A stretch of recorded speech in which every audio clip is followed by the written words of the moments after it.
This channel does not promote any violent, harmful, or illegal activities. All content provided by this channel is meant for an educational purpose only. কলকাতার রাস্তায় সরকারি বাসের সংখ্যা কম, অনেক জায়গায় তাও নেই। রেশারেশির জেরে দুর্ঘটনা, এরকমই একাধিক অভিযোগ উঠেছে। সম্প্রতি নবান্ন থেকে বৈঠক করেন মুখ্যমন্ত্রী মমতা বন্দ্যোপাধ্যায়। উষ্মা প্রকাশ করেন পরিবহন দপ্তর ও পুলিশের ভূমিকায়। এরপর মঙ্গলবার বৈঠকে বসেন বাস মিনিবাস সংগঠনের নেতা এবং কলকাতার ট্রাফিক পুলিশ।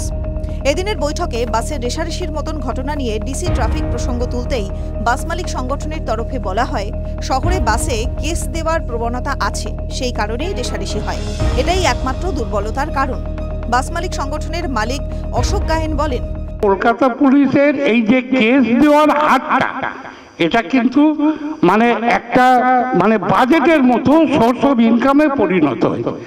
তো একটা বাস যদি প্রত্যেক দিন 1000 টাকা কি 500 টাকার কেসে ফাইন দেয়, তো দেওয়ার পর তার কি মনে হবে সে তখন ওভারটেক করাচ্ছে, যে কোনো প্রকারে সে একটা কিছু রোজগার করার চেষ্টা করবে।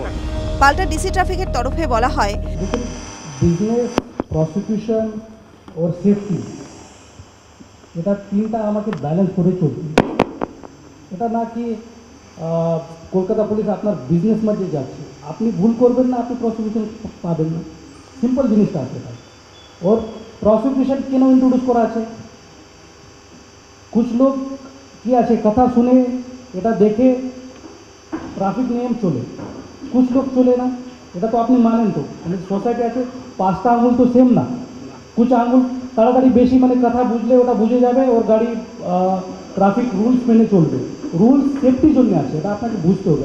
শহরে দুর্ঘটনার মধ্যে 30 থেকে 35% ঘটনা ঘটে বেপরোয়া বাসের জন্য।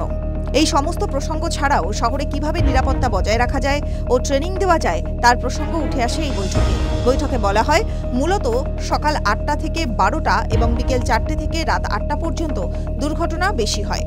পাশাপাশি কোনো সরকারি রেভিনিউ নেবার জন্য ফাইন হয় না বলে বাস এবং মিনিবাস মালিকদের কাছে স্পষ্ট করেন DC traffic. TV9 Bangla digital.